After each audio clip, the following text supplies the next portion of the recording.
May nabibilan ng shawarma. We made it! I can't wait to ride together again soon. We really made it! Hi guys! Welcome back muli sa ating channel. Ayan, for today's vlog, for today's video mga kasureta pips. So, meron tayong pupuntahan. Kahit ng ng buhok. Sama natin yung mga bagets, si nanay. Family time. Uy, may nakasimangot ah. Kasi sabi ni Lola, Ayan si Papa. iiyak na eh. Okay, pupunta tayo mga kasureta pips ng Sariaya. mamaya na lang. Ay, sinabi na ni Lola. Quezon. Let's go! Ay, si Xiaobi na pala. Here. Sa camera.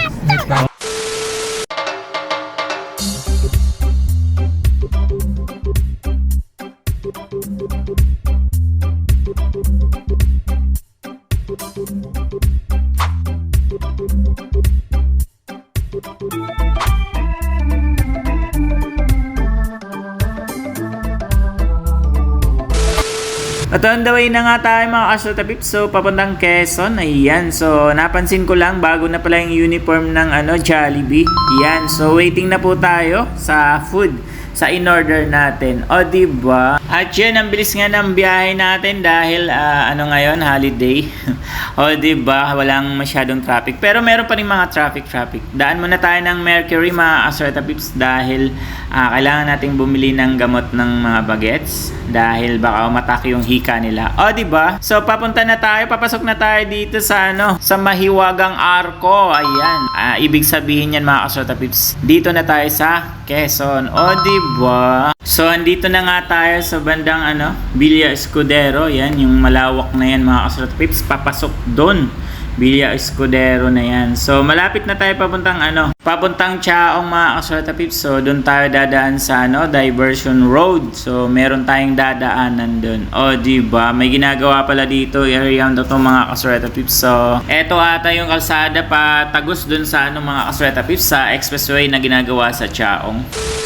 So, dahil papunta tayo ng Quezon sa Sariaya, syempre dumaan tayo dito sa Diversion Road dito sa Chaong. So, huwag niyong kalimutang dumaan dito guys, may mga kainan dito, mga bulaluhan tulad nito guys. So, kain muna tayo, stop over muna tayo.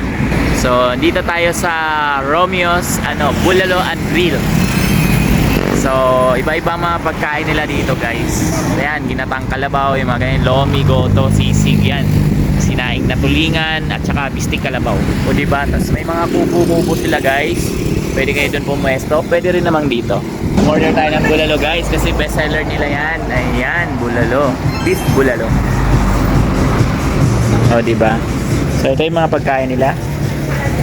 Iba-iba. So yan, ito na yung na-order natin guys. May bulalo. Sinaing na tulingan. Beef steak. Yeah. Yan beef.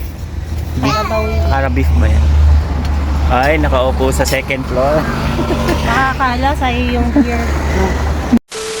After nga natin kumain dun sa Chaong, mga kasureta pips, next na dadaanan natin dito sa Candelaria, Quezon. So, bago tayo makarating ng Sariaya, dadaan muna tayo ng Candelaria, Quezon. O, diba? And then yung destination na pupuntahan natin, mga kasureta pips, papasok nga pala siya ng konti. Papunta dun sa mismong, exact location. Kasi tabing dagat yun, mga kasureta pips. Sa Villa del Prado Resort. Tara, let's go! Wow! Yan na swimming. Villa del Prado. Villa del Prado. We're here. May nabibilan ng shawarma. We made it! I can't wait to ride together again soon. We really made it! At grabe nga mga kasureta pips, pagpasok namin sa dito pa lang sa bungad, grabe ang dami ng tao. Talagang pinupuntahan tong resort na to dito sa Sariaya, Quezon, mga kasureta pips. O diba? So dito sa entrance nila may mga ganyan character. Matutuwa yung mga bagets yan. O diba? At dito nga pala tayo nagstay sa room na to, mga kasureta pips. Maganda yung pwesto na nakuha natin kasi walking distance lang siya kapag gusto nyo nang maligo dito sa mismong dagat. O diba? Pati yung mga cottages nila dito sa gilid ng dagat, mga kasureta pips, talagang punong-puno. Ang daming tao tao talagang naliligo ngayon kasi summer na summer. At mamaya magja-jet ski nga tayo. Ayan, nakatambay lang yan dyan. Mamaya gagamitin natin yan. So, ayan, hindi na nakapag-antay yung mga bagets at saka si nanay. At syempre, excited na yung mga bagets mga kasweta pips. Gustong-gusto na talagang mag-swimming sa dagat. Maganda yung dagat nila mga kasweta pips. Meron silang nilagay na slide. O diba, tuwang-tuwa mga bagets niyan mamaya. So yan guys, kapag nandito kayo sa Villa del Prado, so ito yung makikita mo sa tabing dagat. Ayan. Ayan. So, napakalawak. Makikita mo yung mga senior daw. Ayan. Senior ba yan? Ang babata pa ng mga yan ah. Ang daming tao guys. Friday ngayon. Wala ka po kasi paano senior kami. So, meron silang slide oh. Villa del Prado. Tapos guys, kapag pumunta kayo dito, punta kayo dito oh, sa gilid, may nagtitindang balot sa Penoy. Shobe!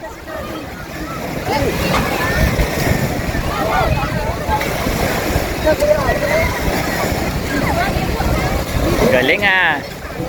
Si Diche. Nauntog. Go Diche! Ano siya kasi gumagalaw eh.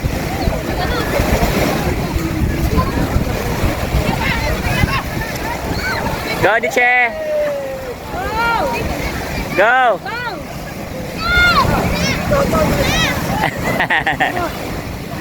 Good job! At dito naman, tamang kwentuhan lang at tambayan dito sa labas ng pinagstayhan natin mga kasweta pips. So, habang abala yung iba, nagluluto at tayo nagbibideo lamang. So, mamaya, after nyan, after kumain, alam na this mga kasweta pips. So, diba, ayan na nag-uumpisa na. Yan yung mga katropa pips natin mga kasweta pips mamaya. O, diba? At kinabukasan mga kasweta pips, maaga nga kaming pumunta sa beach. So, eto yung nadatnan namin. Grabe, ang daming tao. Umagang-umaga yan mga kasweta pips. 5:45. Medyo maano na yung araw. Ayan, paano na? Paataas na yung araw. Pero ang dami pang dyan na mga tent. So, hanggang 7 sila dyan. Free lang yan mga kasweta pips. Kung rerentahan mo lang dyan yung mga tent. So, daming nakalatag dyan. Punong-puno yan kagabi. So, hanggang 7 lang yan daw sila dyan. So, mamaya pack up na yan sila. So, malilinis na yan dyan mamaya. So, gusto daw nilang magtaho. So, yan guys. Pwede rin kayong mag-boat ride. Ayan, nakaabang na yan. Oh. Ganda ng panahon guys. At eto na nga mga kasutapis, tayo magsiswimming na. Nakasimangot na yung isa at kanina pa nag-aapura yan. Gustong-gusto na mag-swimming. O diba, nakabusangot na. So, pwede rin kayo mag-ikot-ikot dito. Meron silang playground na pwedeng maglaro yung mga bagets kung may kasama kayong mga bagets. So, pwede dyan. At saka gusto nyo maglaro ng volleyball, meron silang court ng volleyball dyan, mga kasweta pips, ang luwag. Tsaka malilim lang kasi may may mga puno-puno. Meron din sila ditong bilyaran kung gusto nyo maglaro ng bilyard. Meron din silang table tennis, ayan, kung gusto nyo maglaro. At eto naman yung swimming pool nila, yung mga pang-adult. So, malawak din, malaki rin to mga kasweta pips. O, diba? Meron ding slide. So, pila ka lang talaga sa slide kasi maraming gustong mag-slide dyan. O diba, ang galing din ng slide nila, ang laki rin. So, dito naman sa gilid ng nila mga kasweta pips ng malaking swimming pool, merong court ng pang basketball. Ayan, whole court yan. Pwede kayo maglaro kung marami kayo. Pwede dyan. O diba? And then, dito sa likod ng swimming pool nila, may pang kids yan. Doon sa bandang likuran mga kasweta pips. Di lang natin na-videohan kasi busy tayo. Dala-dala natin ay kasama ko kasi kanina si Shobe. O diba? And then pack up na tayo, patapos na tayo mga kasweta pips. Sa mga nagtatanong, marami din pala ditong maluwag din yung kanilang parking kung may dala kayong sasakyan. So walang problema yan. O diba? Ipili nyo lang kayo dito sa mga malilim, sa mga ilalim ng puno para hindi masyadong mainit yung inyong sasakyan. O diba? At pag-uwi nga namin mga kasweta pips galing sa Riyaya, dito kami dumaan sa Candelaria Bypass Road. So, marami kayong madadaan ng pwedeng bilhan dito ng mga prutas tulad niyan. Nakaka-amaze yung ginawa ni Kuya, no? Nakakainggan yung bumili. Grabe yung pickup, ginawa ng pickup niya, punong-puno ng pongkan, o diba? So, bili na kayo rito. Bypass Candelaria, yan, sina Sir. So, pag nakita niyo yan. Actually, no, isang araw ko ba nakikita si Sir, kaya anong-ano ako dun sa pongkan yan. Ganda tignan, no, diba? Ayan. So, meron din silang mga ibang prutas. Ayan. Mura lang. 150 lang ang 1 kilo. Napakatamis. Galing. Thank you, sir. Kapag nadaan naman kayo dito sa San Pablo, Laguna mga kasuleta pips, wag niyong kalimutang i-try itong kainan na to, itong Palmeras Garden Restaurant. So, madali lang siyang hanapin mga kasuleta pips kasi mismong halos tapat lang siya mismo ng SM San Pablo, Laguna. O diba, madali lang siyang hanapin mga kasuleta pips kasi nasa tabing kalsada lang na makikita mo na siya. Papasok lang siya ng konti. So, napakaganda ng vibes niya. So, kapag sa gabi daw, merong banda dyan, ayan o. At ang ganda ng ang nila, ng stage nila. Sa ilalim mga kasuleta pips, meron siyang nakatagong tawag niyan, fish pond. So, ang dami daw tilapia dyan mga kasuleta pips. O diba? At habang umorder naman sila ni nanay, so puntahan muna natin yung mismong fish pond nila. Check natin. Tignan natin ano yung itsura. So, dito sa baba. Kulit oh. Gusto mo na fish be? Ayan o, daming fish oh. Oh, galing oh. Nag-i-eat sila oh. Ayan, daming fish.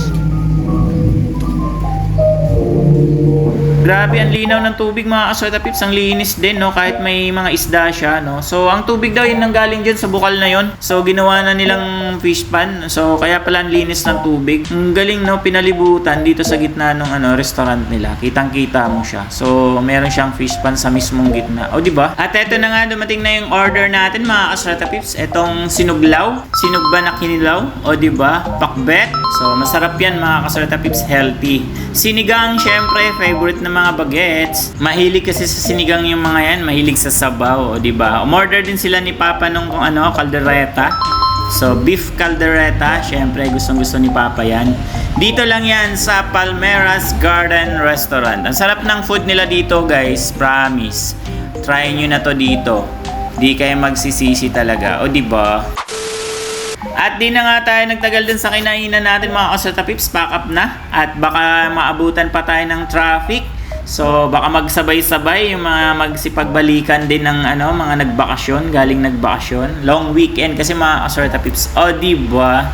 So, hanggang sa muli, sa mga next nating mga vlog. So, comment down below sa mga gusto magpa-shoutout. Sa mga next na vlog natin, i-shoutout namin kayo. O, diba? So, buti na lang hindi pa ganun ka-traffic. See you on our next vlog. Bye! Thank you!